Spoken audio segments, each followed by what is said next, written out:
Nouvelle édition du journal sur CCTV français. Bonjour et bienvenue à toutes et à tous. Donc on commence par parler des relations troublées entre l'Iran et l'Arabie Saoudite. Les alliés de l'Arabie Saoudite ont rejoint une action diplomatique contre l'Iran en pleine escalade des tensions après l'exécution par Irad d'un important chef religieux chiite. Reportage. Le Soudan et Bahreïn disent avoir rompu leurs relations diplomatiques avec l'Iran. Ils procèdent actuellement à l'expulsion des diplomates iraniens et rappellent leurs envoyés à Téhéran. Le Soudan dit que sa décision a été prise suite à l'attaque brutale qui a eu lieu contre l'ambassade saoudienne à Téhéran. Le Bahreïn dit que l'Iran intervient constamment dans ses affaires intérieures et aussi dans celles du Conseil de coopération du Golfe. Par ailleurs, les Émirats arabes unis ont rappelé leur ambassadeur à Téhéran, rétrogradant leur représentation diplomatique en Iran à un niveau dit chargé d'affaires. La décision des trois pays intervient un jour après la fin des relations diplomatiques entre l'Arabie saoudite et l'Iran. À la lumière de ces faits, le Royaume cesse ses relations diplomatiques avec l'Iran et demande à tous les membres de ses missions diplomatiques de quitter l'ambassade, les consulats et les bureaux affiliés dans les 48 heures. Dimanche, les diplomates saoudiens ont évacué l'Iran quand leur ambassade a été envahie par des manifestants furieux après l'exécution par Riyad d'un chef religieux chiite. Le cheikh Nimer al-Nimer et 46 autres personnes ont été exécutées pour crimes liés à des activités terroristes. L'Iran accuse l'Arabie saoudite d'envenimer les tensions dans la région. Les deux pays sont les deux grandes puissances, l'une sunnite, l'autre chiite, de la région. D'ailleurs, la Maison-Blanche a exhorté l'Arabie Saoudite et l'Iran à faire preuve de retenue dans la crise déclenchée par l'exécution d'un dignitaire chiite. La Maison-Blanche aurait, avant l'exécution, fait part de ses réticences à Riyad.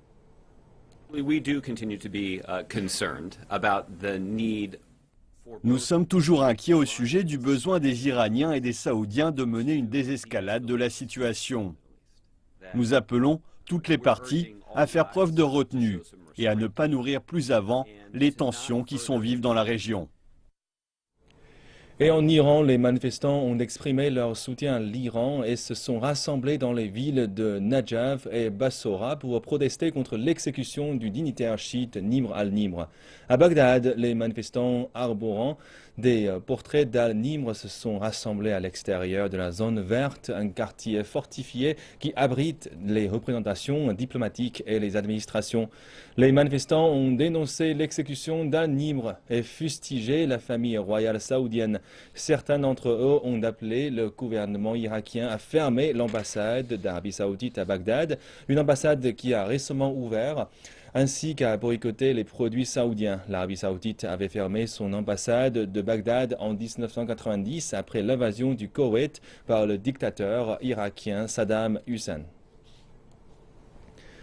Les tensions diplomatiques entre l'Arabie Saoudite et l'Iran suscitent des craintes chez les pays voisins comme la Syrie et le Yémen. Les experts disent que ces tensions sont source de grandes incertitudes au Moyen-Orient.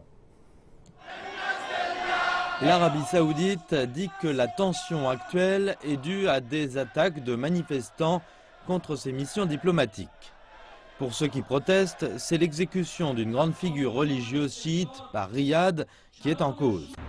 Mais aux yeux de la Syrie, un allié de l'Iran, les choses peuvent s'expliquer sous un autre angle. Un programme diffusé par la chaîne nationale syrienne dit que la cause des tensions est la mauvaise santé de l'économie saoudienne. L'Arabie saoudienne aurait initié une guerre économique contre l'Iran en faisant baisser le prix du pétrole brut, mais le plan a été avorté.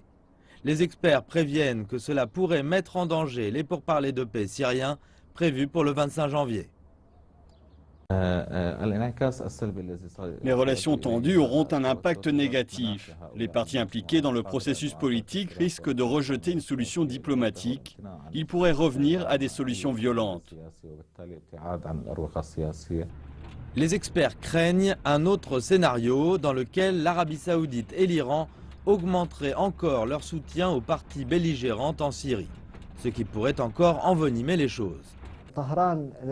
Un communiqué de Téhéran dit que le pays a envoyé des conseillers militaires en Syrie et l'Arabie saoudite fournit une aide à l'opposition syrienne. Cela veut dire que le conflit va encore s'intensifier, spécialement dans la province d'Idleb, dans le nord-ouest. Le Yémen, voisin de l'Arabie saoudite, est divisé sur la question. Son président, Abd Rabbu Mansour Hadi, s'est entretenu avec le ministre saoudien de la Défense et a critiqué les attaques iraniennes contre l'ambassade saoudienne. Les houthis, un groupe rebelle yéménite, disent que l'Arabie saoudite a eu tort de faire exécuter ce leader religieux.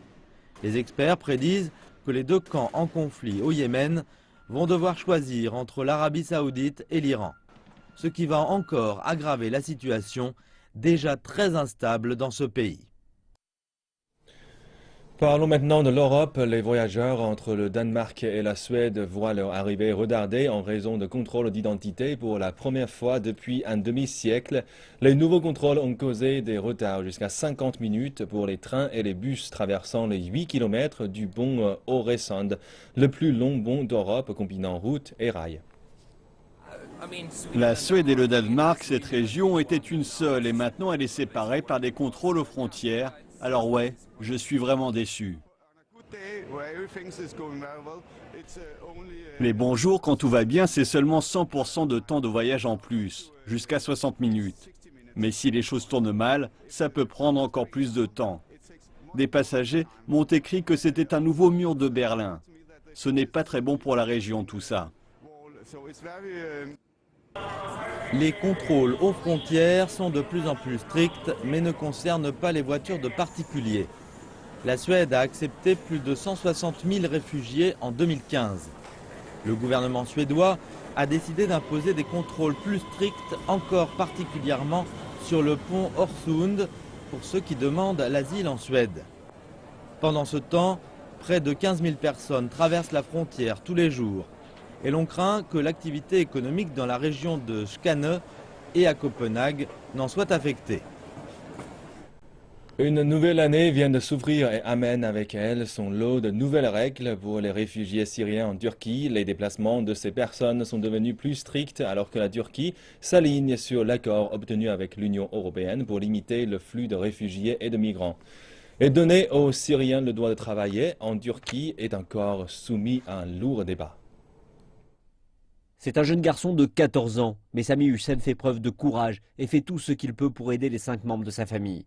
Et comme la plupart des Syriens, Sami n'a aucun droit légal de travailler en Turquie, principalement en raison de son âge, mais cela ne semble pas réfréner les commerçants turcs, comme Fakirullah Sanli, qui en a embauché 4 l'année dernière. Ils travaillent de façon plus résolue que d'autres personnes qui pourraient travailler ici. Ils travaillent de façon très propre car ils ont besoin de cet emploi. Fakirullah apparaît imperturbable face à l'amende de 2 900 $ qu'il encourt pour chaque employé illégal s'il est pris. Une enquête ne causerait aucun problème. Et absolument, ils continueront à travailler ici. Selon les derniers chiffres, sur les 2,2 millions de réfugiés syriens en Turquie, environ 400 000 travailleraient sans être enregistrés, et la plupart pour moins que le salaire minimum national. Et dans un pays avec déjà 10% de chômage, cela suscite la colère des Turcs qui estiment que les Syriens leur prennent leurs emplois. Ils ont entraîné une tendance à la baisse des salaires, ils ont réduit le nombre d'offres d'emploi et le taux de criminalité a augmenté. Cela affecte négativement notre pays. Il y avait déjà le problème du chômage dans le pays et la question des réfugiés rend cela chronique avec plus de 2 millions de réfugiés. Donc des centaines de milliers de réfugiés risquent leur vie pour tenter d'atteindre l'Union européenne. En novembre, la Turquie et l'Union européenne sont parvenus à un accord qui verrait la Turquie réduire le flux de réfugiés, avec en échange une somme de 3,2 milliards d'euros, des droits sur les visas de séjour, ainsi qu'une reprise des discussions sur l'adhésion. Les Syriens ont besoin d'un permis de travail pour travailler de façon légale et se sentir en sécurité à l'avenir. Le réfugié syrien Samir Kadri gère la librairie Pages, la première librairie arabe d'Istanbul. Le lieu est d'ailleurs devenu le cœur de la culture et des arts arabes. Mais Samir fait partie des chanceux. Il a eu son passeport et de l'argent. Mais ce n'est pas le cas de la plupart des réfugiés. Il déclare qu'investir en Turquie est une chose, y travailler en est une autre. Pour moi, le permis de travail, c'est une garantie de sécurité. Il s'agit d'un grand défi pour moi. Si le gouvernement change les règles, alors beaucoup de gens se détourneront de l'Europe. J'en suis sûr. Et le salaire minimum devrait croître en 2016 pour atteindre les 500 $ par mois. Et si chaque employé légal se voyait dans l'obligation de bénéficier d'une assurance, un coût supplémentaire pour les employeurs, ces derniers seraient certainement satisfaits du statut actuel des choses et du débat en cours. En Afrique, plusieurs élections se tiendront cette année. Dans 16 pays africains se dérouleront des élections nationales. Et découvrons tout de suite quels sont les enjeux pour eux. Des scrutins présidentiels sont prévus dans une douzaine de pays cette année. Jusqu'à l'approche des élections, certains pays attirent plus d'attention. 15 millions d'Ougandais sont attendus aux urnes en février.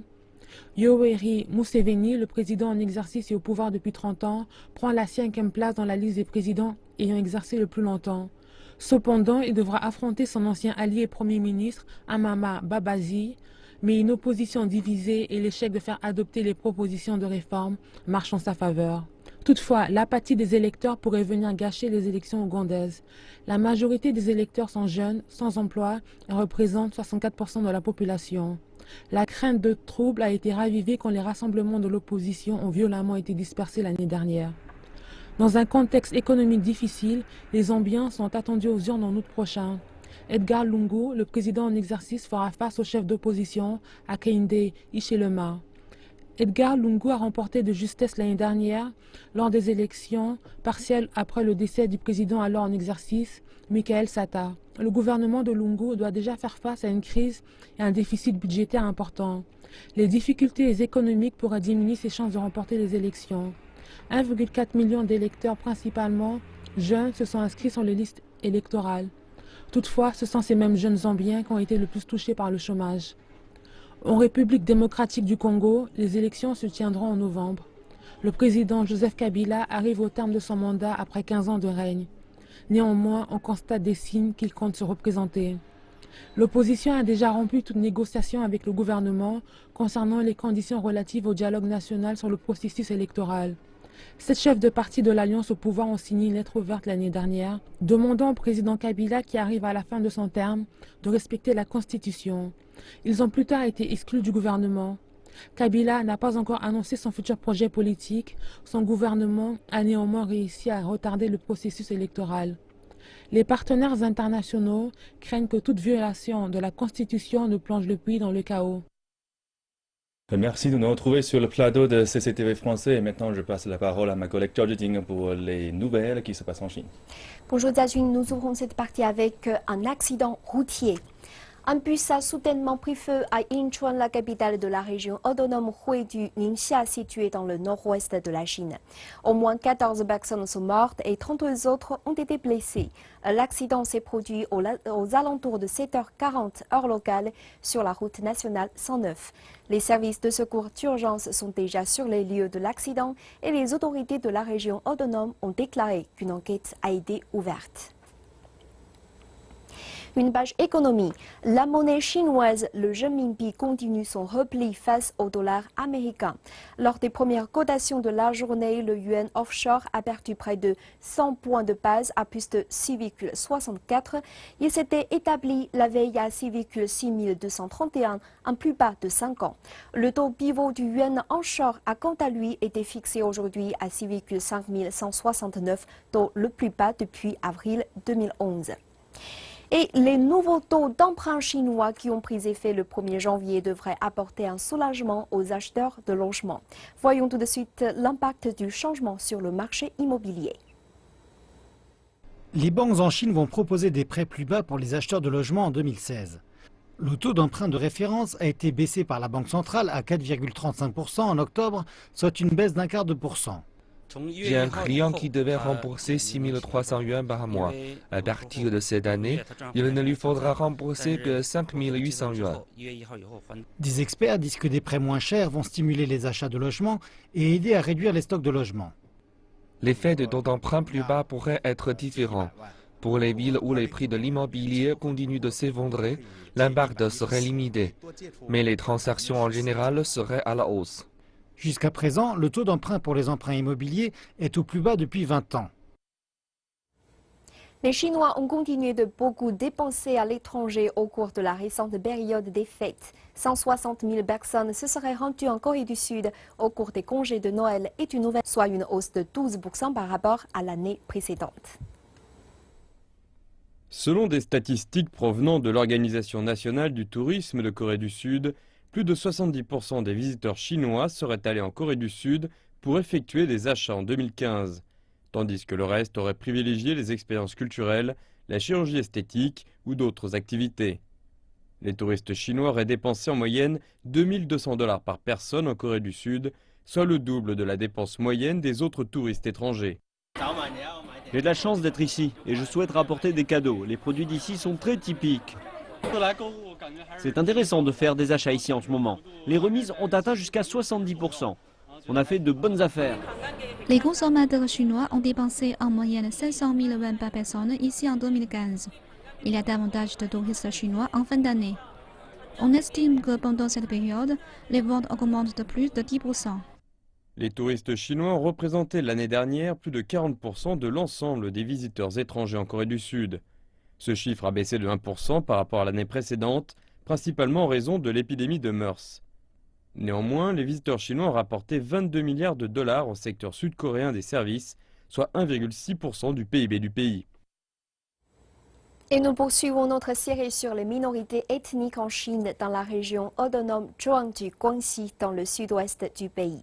Les Zhuang sont l'une des plus importantes minorités ethniques de la Chine et leur culture est encore bien vivante.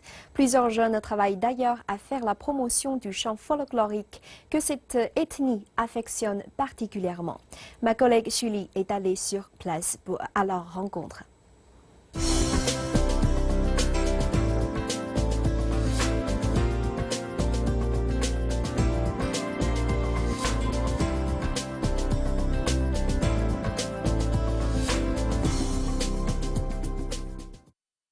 Je me trouve dans le comté de Tianyang, dans la province du Guangxi, où réside la minorité ethnique Zhuang. Le chant folklorique est l'un des aspects les plus intéressants de leur culture. Et avec ces paysages magnifiques, on peut facilement comprendre d'où vient leur inspiration.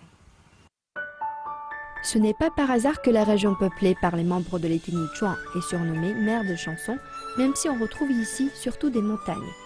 À chaque année en avril, des milliers de personnes convergent vers le comté de Tianyang pour participer au plus grand rassemblement de la communauté Zhuang dans la région. Il peut faire très chaud dans le Guangxi, même en avril. Les Zhuang cherchent toujours un peu d'ombre pour se rafraîchir. Certains se reposent, mais pour d'autres, notamment pour les chanteurs, c'est un moment de préparation. C'est aussi sous les arbres que les chansons vont prendre leurs racines dans le répertoire traditionnel. Les Zhuang ne font pas que chanter sous les arbres. Ils se livrent parfois à des compétitions de chant. On y va. C'est ici que les choses deviennent plus sérieuses. Les chanteurs vont maintenant se mesurer les uns aux autres. Tour à tour, parfois en groupe, en duo, en trio ou même en solo, les chanteurs vêtus de leurs costumes traditionnels vont tenter de convaincre les juges qui évaluent plusieurs aspects de leurs prestations.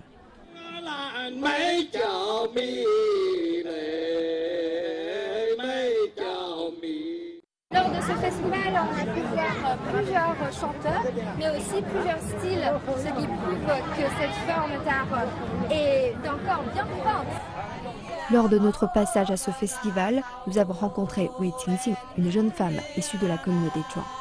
Elle vient au festival tous les ans pour enrichir son répertoire de chansons traditionnelles et trouver de nouvelles sources d'inspiration. Les oreilles remplies de tout ce qu'elle a pu entendre lors du festival, Qingxi revient à la maison pour travailler avec des collègues sur de nouvelles chansons. Avant, ils utilisaient papier et crayon, mais aussi des cassettes audio pour se rappeler des chansons. Maintenant, ce sont les téléphones et les ordinateurs portables qui font le travail.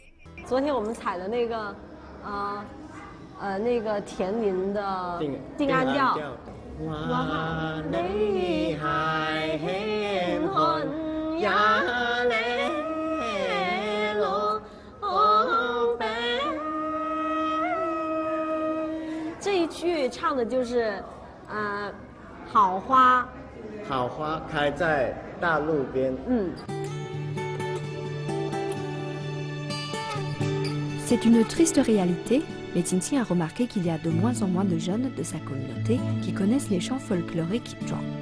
Elle a donc ressenti le besoin d'en faire plus pour conserver et faire la promotion de son héritage culturel.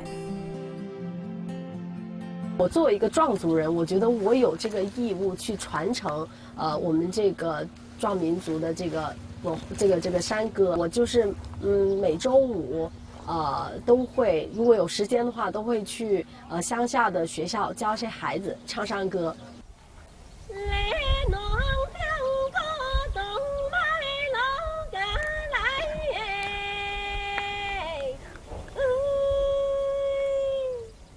lẽ có yên năng quạt năng lẽ cả lại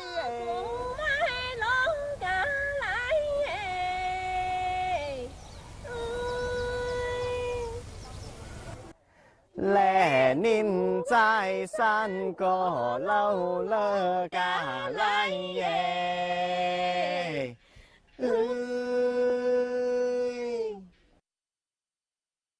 J'ai été très impressionnée par la communauté zhuang et particulièrement par leurs chants folkloriques.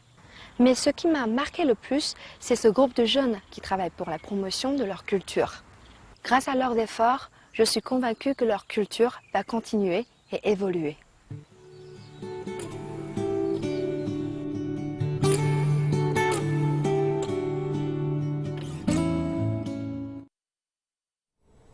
Et voilà, c'est la fin de cette partie. Et maintenant, retour au plateau. Jiajun, c'est à vous. Merci Jujing. Et voilà, c'est d'ainsi s'achève cette édition du journal. Merci à vous tous de votre fidélité. Excellente suite de programmes sur CCTV français.